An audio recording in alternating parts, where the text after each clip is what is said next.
during the 10 years that the museum was being rebuilt, the film collection continued its growth.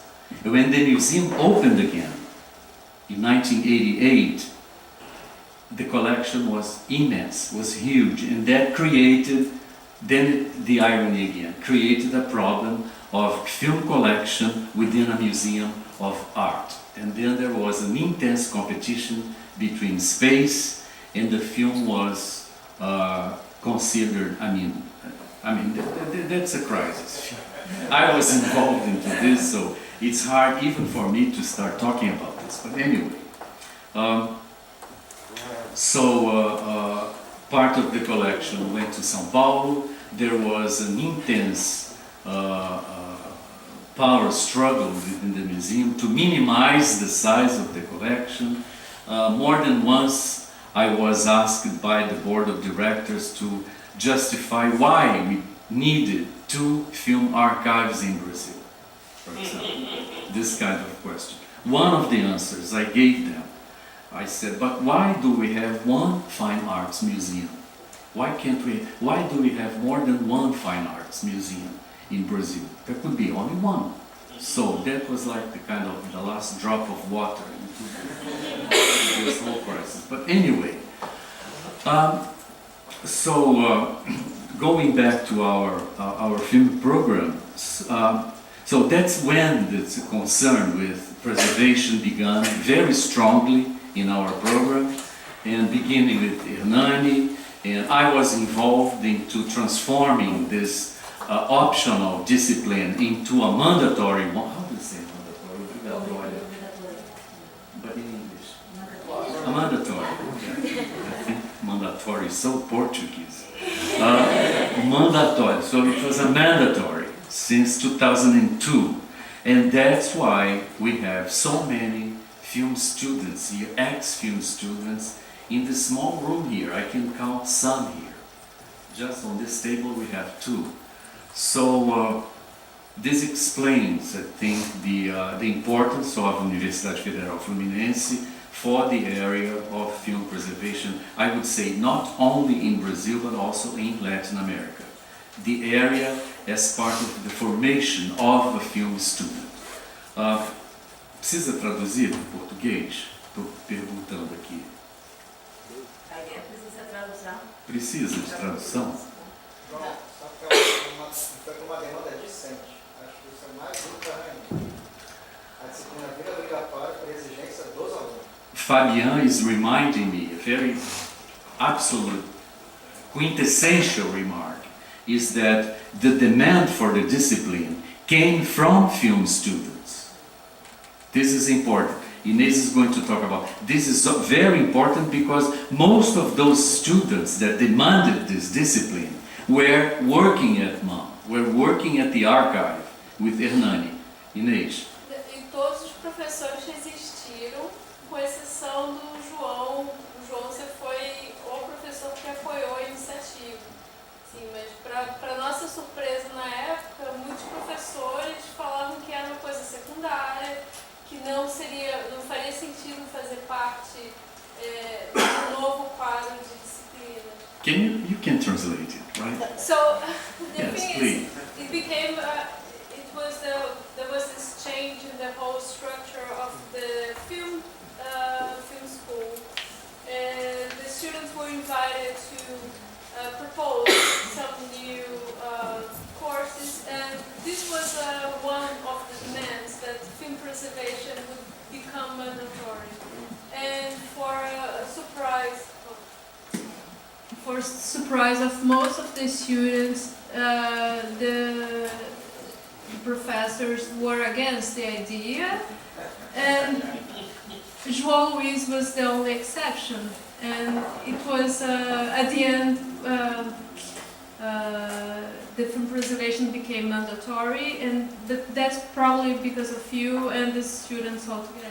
Yeah, which I think it's a very good remark, Inês, because it explains again how a film department reproduces the same thing that happens in the industry, where when we think about, when we ask for money for preservation, when we are in a meeting with filmmakers, they all of them, most of them, I would say, turn their faces against this idea because they want film, they want all the money for their own film. That's it. And when you think about preservation, it's as if you were speaking about something complete that you would steal money from an area to another. So it's interesting to see how even in a film school we reproduced the same thing that happens in the industry, the same idea. So to make really the story short, because otherwise again, we have been collecting those films all since the beginning of the film department, and we have them at MAM and at UFI. And in the last year and a half, through Rafael de Luna mostly, Fabiano, and myself also, we have managed to create this brand new LUPA, Laboratório Universitário de Preservação Audiovisual.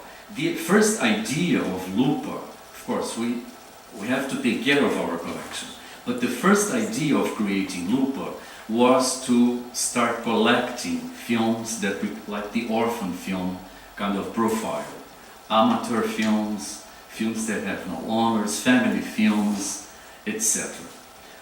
We received a very good collection of 9.5 films made with the Pate Baby. We showed one yesterday, the day before yesterday at MAM, the Zeppelin was one. And we had the chance to show one at the Orphan Film Symposium in Queens a month and a half ago.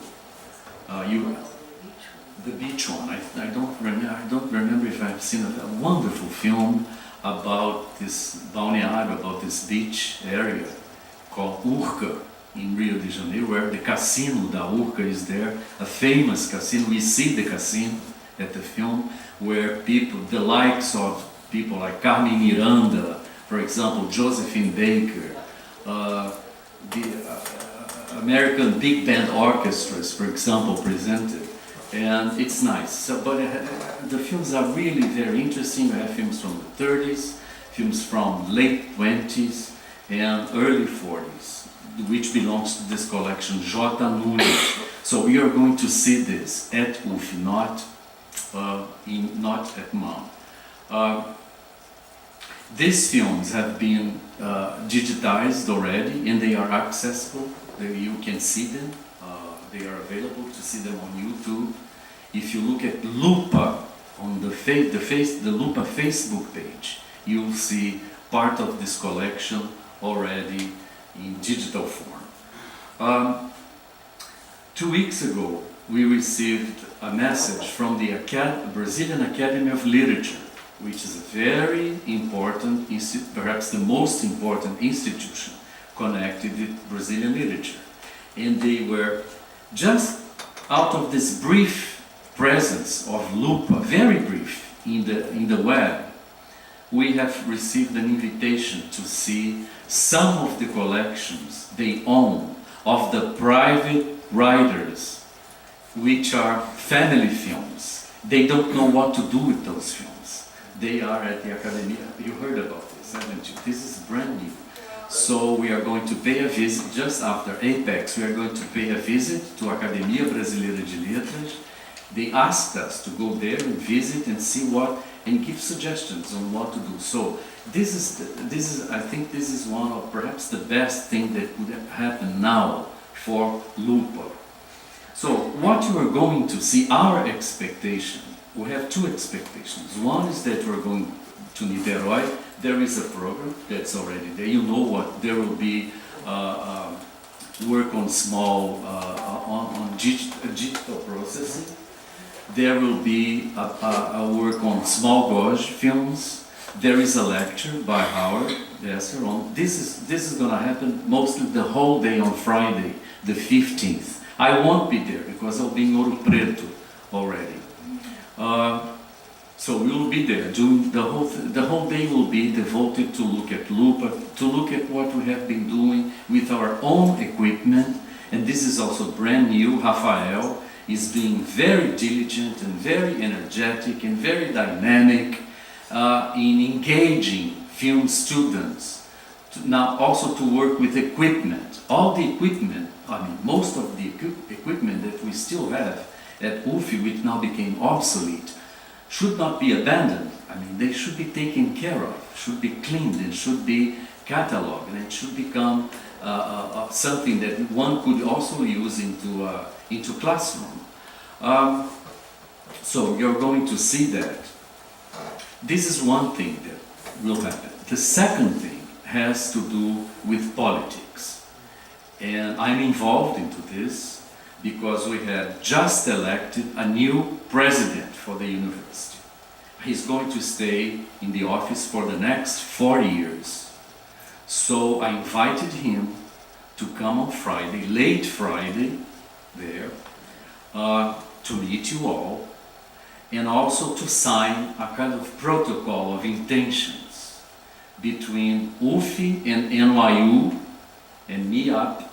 We're discussing this, Howard, Juana, myself and Bill. We are going to sit at one point this week to really outline what could be this protocol of intentions that could be signed by the president of the university and either one or the three of you or one of me up representing NYU, so we can call the press and we can have this political compromise of this new president to really support this whole, enterprise. We're about to move to a new area, a new campus, which I do hope there is time on Friday that you will see. It's 85% done, really. But there are 15% that has been promised for 3 years ago, 2 years ago, now next year, maybe 2, 3, 5, 10, whatever. So we have to make pressure on this. We are in a moment, as you know probably, not only, especially in Rio, in Niterói, but in the country, that's very hard to, we are going really, with a lot of motivation, going backwards in history. So it's not the best time to think about progress or to think about construction. It's just the opposite. We are in a destruction mode, unfortunately. So there has to be pressure. And one of the pressures that we have is we have to make us visible. One of the ways of making us visible is something like this. So I hope everyone will be there on Friday. We'll talk to this president, we'll take pictures with him, so that we can use this in the next months to come.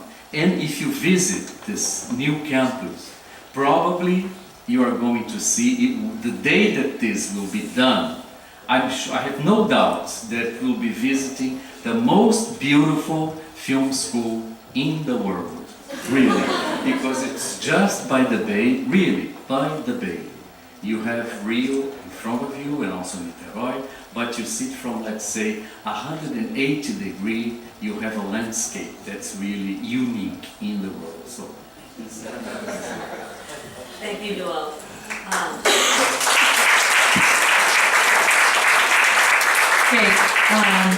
So we are going to have some time for a couple of questions, but there are a couple of things here that I think are important.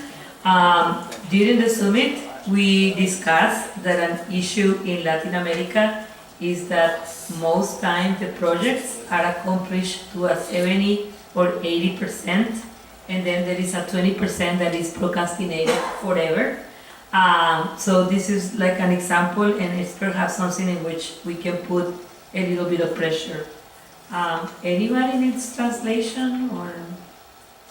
And then the other thing is that I did on purpose did not want to talk about what APEX is at the beginning of the morning, so that we, instead of saying what APEX is and what we are, we can build a little bit from the description that people have provided. We, the people that come from NYU MIAP and the former participants of APEX, we are not really here to train anyone. We are here to exchange knowledge. As the director of the program, for me it's fascinating to learn that there is a film school in which preservation is mandatory. At NYU, we have a difference between filmmaking and cinema studies, and we are planning to do a workshop on preservation for the filmmaking program next semester. But I see Brazil has always been really innovative force in Latin American cinema in everything. We are aware of the crisis. Many of you met Deborah Butruse, but for many years both the Uruguayan Cinematheque and the Brazilian Cinematheque were really the deans of Latin American cinematheques, and they were also very important in shaping cinephilia, in shaping love for cinema. You probably heard from Jose, some of you who had studied history of cinema, the words cinema novo, no, which really refers to the new cinema from the 60s that is really framed within euphoria that was very popular in Latin America after the Cuban Revolution, to really rethink how cinema was being used by people.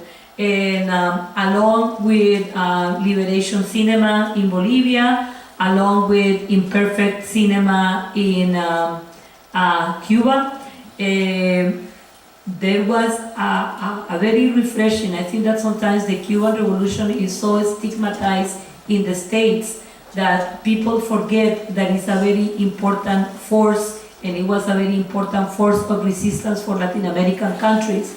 And in a way, even when you are not doing revolutionary acts anymore, or like, I think that very recent film, No Intenso Agora, by João Moreira Salles, I remember watching that film and having an American friend in New York telling me, why is a Brazilian guy talking about the 68? What does Latin America have to do with 1968? I was a little bit surprised because I was like, we have everything to do with 1968.